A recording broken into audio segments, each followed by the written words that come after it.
Our location today is a beautiful home and office of leading architect Gregory Katz. Now, Greg heads up his very own Joburg-based company specializing in residential design that celebrates simplicity, light, and making use of natural materials. Respected architectural publications highlight his expertise in design and sustainability. Greg showed Kyle Clark around the creation he is so proud of. Gregory, thank you so much for having us and the team here at this incredible place. It's so majestic. The blue door has always been an iconic piece of this structure. Tell me a little bit about that.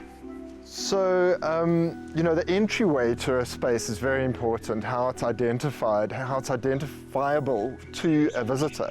And so you always want to make a statement with the door. In some cultures, Middle Eastern cultures, blue is a color that wards off the evil eye, so it was a natural choice for the front door. I want to find out from you, being an architect, what is the inspiration behind this magical place?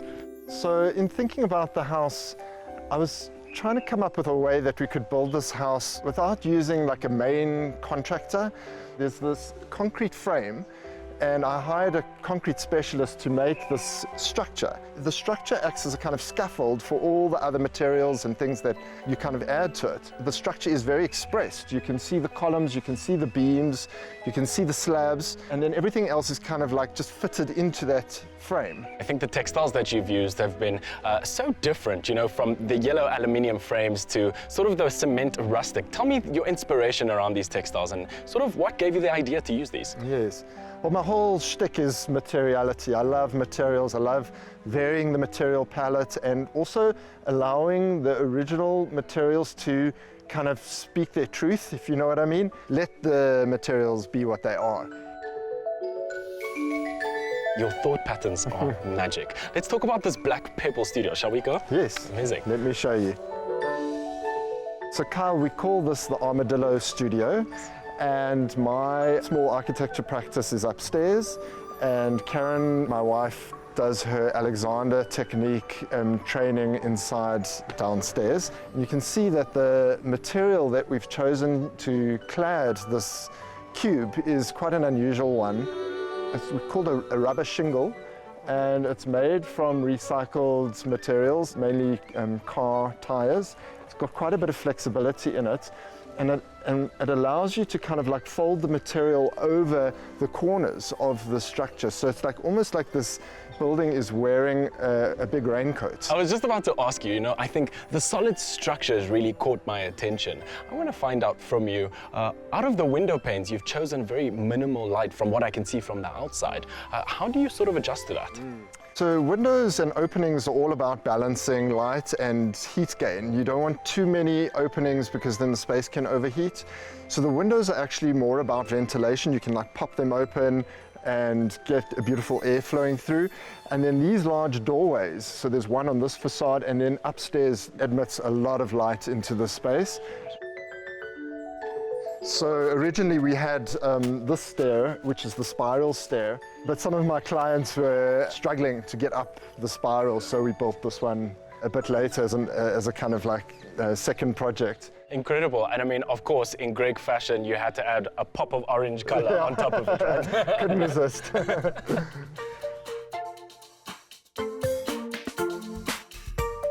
So welcome inside. As you can see, this is a multi-purpose living space. It's got our kitchen, dining room, living room, and this kind of high ceilings, very voluminous space. The ceilings are about 3.4 meters or so. We do that just so that the space can accommodate anything that happens in here. It really works as a living space for us. You're not separate in the kitchen, the kitchen is kind of part of the living space, and so any cooking that's going on, you don't feel like you're not kind of part of the action.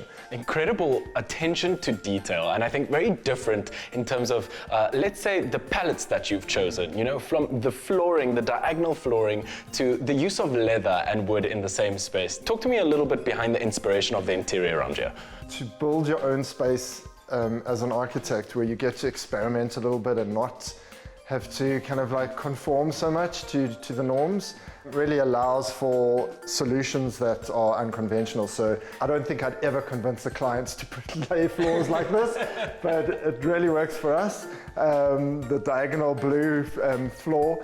The kitchen has those plywood doors.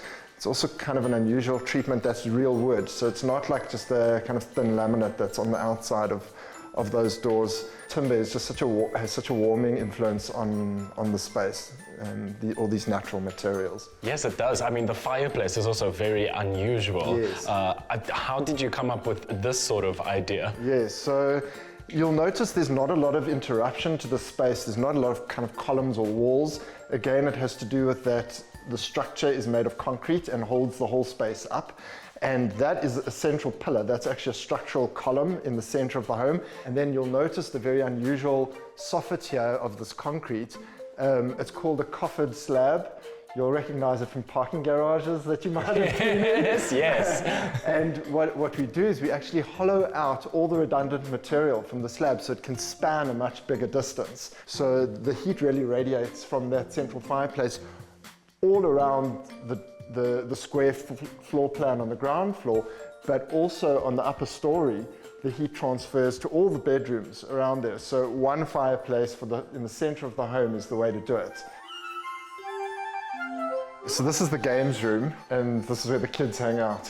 And we've separated it for obvious reasons, being noise, with an acoustic curtain and this polycarb material. I've noticed that we've gone a little bit further up towards the ceiling. Is there any reason for this elevation?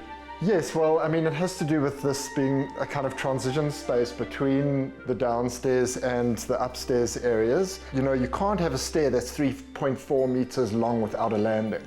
So this is the landing. It just becomes a room. It's not just like a space that's part of the stair.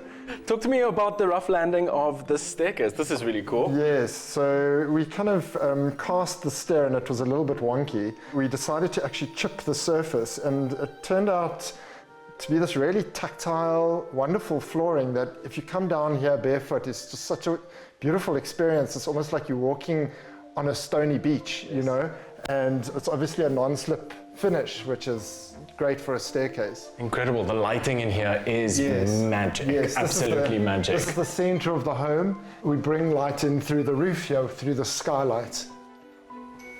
Wow.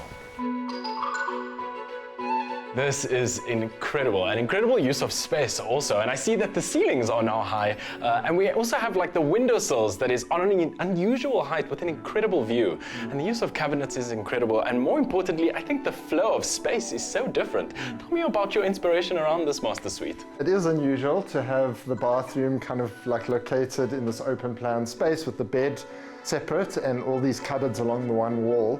You'll see we've put the handles in the middle of the doors, which is also quite an unusual choice. And that kind of makes them almost disappear, right? Because they become just a feature on the door rather than reading as a handle. The choice to put the windowsills so high, we capture the sky, you know, in the view. And I think that, you know, Cape Town has the mountain, but Johannesburg has the clouds. Mm-hmm. You know, we have the most incredible skies, so we get to see this beautiful skyscape from the bed.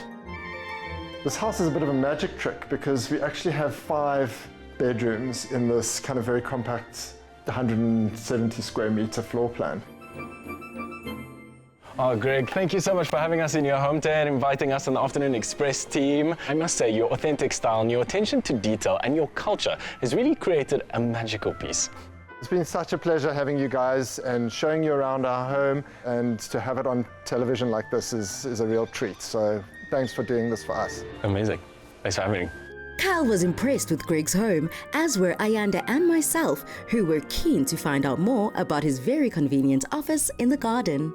Gregory, we keep having to reimagine our spaces, and not only have we been able to do so from a very practical point of view in terms of living, entertaining, but now there's a professional element. A lot of people are working from home. You yourself work from home. How are we able to reimagine our space for that duality? Yes, I mean, multi-purpose spaces are a big thing. You know, how you take a space and use it one way for part of the day and another way the rest of the day or into the evening. And our space here transforms a lot when we have 3 kids running around and playing basketball inside this house.